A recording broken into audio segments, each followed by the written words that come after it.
मेरा जन्म नहीं हुआ था उसके पहले सरदार वल्लभ भाई पटेल ने नर्मदा नदी पर बांध बांधने की कल्पना की। विषय तो पक्का हो गया, सरदार साहब नहीं रहे, खैर नेहरू जी ने शिलान्यास किया। अब इंप्लीमेंटेशन देखिए इनको। मेरा जन्म नहीं हुआ था जब इसकी कल्पना की गई थी और प्रधानमंत्री बनने के बाद मैंने उसका उद्घाटन किया, ये हाल है। लेकिन अगर इन्होंने इसरो नहीं बनाया होता तो आज आपका मंगलयान नहीं होता। अगर डीआरडीओ नहीं बनाया होता तो तेजस नहीं बनता। अगर आईआईटी और आईआईएम नहीं बनाए होते तो हम आज आईटी में आगे नहीं होते।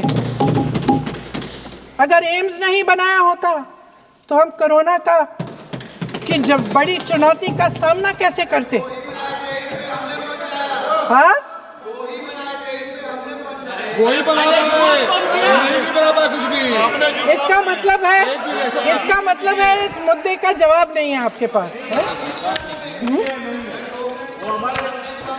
अगर इन्होंने BHEL, गेल, सेल, भाखड़ा नंगल ये सब नहीं बनाया होता जो आप सब बेच रहे हैं तो ये विकसित भारत कैसे बनता। और मत कहिए बाकी। पंडित जवाहरलाल नेहरू इस देश के लिए जिए। सुन लीजिए, बेच लो यार, बाकी भी बेच देंगे। पंडित जवाहरलाल नेहरू इस देश के लिए जिए और देश की सेवा करते करते उन्होंने दम तोड़ा।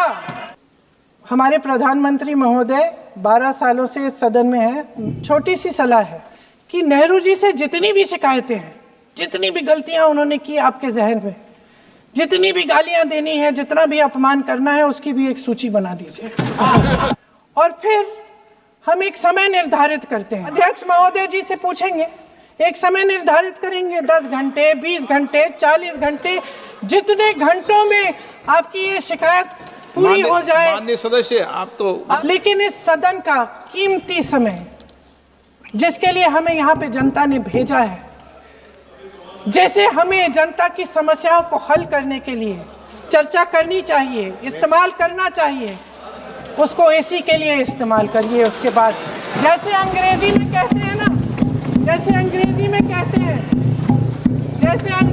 कहते हैं कि once and for all let's close the chapter। Close कर लीजिए, देश सुन लेगा क्या क्या शिकायतें हैं, किसने क्या किया, इंदिरा जी ने क्या किया, राजीव जी ने क्या किया, परिवारवाद क्या होता है, नेहरू जी ने कौन सी गलतियां की, सुना लीजिए, फिर खत्म। उसके बाद बेरोजगारी, महंगाई, महिलाओं की समस्याएं, जो पीएमओ में हो रहा है उसकी बातें, उसकी चर्चा, जो बैटिंग ऐप के बारे में हो रहा है पीएमओ के अंदर। जितनी देर हमारे प्रधानमंत्री, देश के प्रधानमंत्री रहे हैं, 12 साल हो गए हैं, लगभग उतने ही सालों के लिए जवाहरलाल नेहरू जी जेल में रहे। किस लिए? इस देश की आज़ादी के लिए। हाँ, कोई बात नहीं, हम तो देश के लिए हैं, हम देश के लिए हैं। आप चुनाव के लिए हैं, हम देश के लिए हैं। हम जितने भी चुनाव हारे, हम यहाँ बैठे रहेंगे और आपसे लड़ते रहेंगे और आपकी विचारधारा से लड़ते रहेंगे। अपने इस देश के लिए, अपनी इस मिट्टी के लिए लड़ते रहेंगे। आप हमें रोक नहीं सकते। कि जिन्होंने स्वतंत्रता की लड़ाई लड़ी, जिन्होंने देश के लिए बड़ी बड़ी कुर्बानियां दी, उन पर सरकार नए आरोप लादने का मौका चाहती है। देश का ध्यान फिर से जनता के ज्वलंत मुद्दों से भटकाना चाहती है। यही एक मकसद है आपका। आपका मकसद है कि हम फिर से उसी अतीत में मंडराते रहें, उसी की तरफ हम देखते रहें जो हो चुका है, जो बीत चुका है, क्योंकि ये सरकार वर्तमान और भविष्य की ओर देखना ही नहीं चाहती। वे इस काबिल ही नहीं रही। सच्चाई ये है अध्यक्ष महोदय कि आज मोदी जी वह प्रधानमंत्री नहीं रहे जो एक समय में थे। सच ये है कि ये दिखने लगा है। उनका आत्मविश्वास घटने लगा है। उनकी नीतियां देश को कमजोर कर रही हैं और मेरे सत्ता पक्ष के साथी चुप इसलिए हैं क्योंकि अंदर अंदर से वे भी इस बात से सहमत हैं।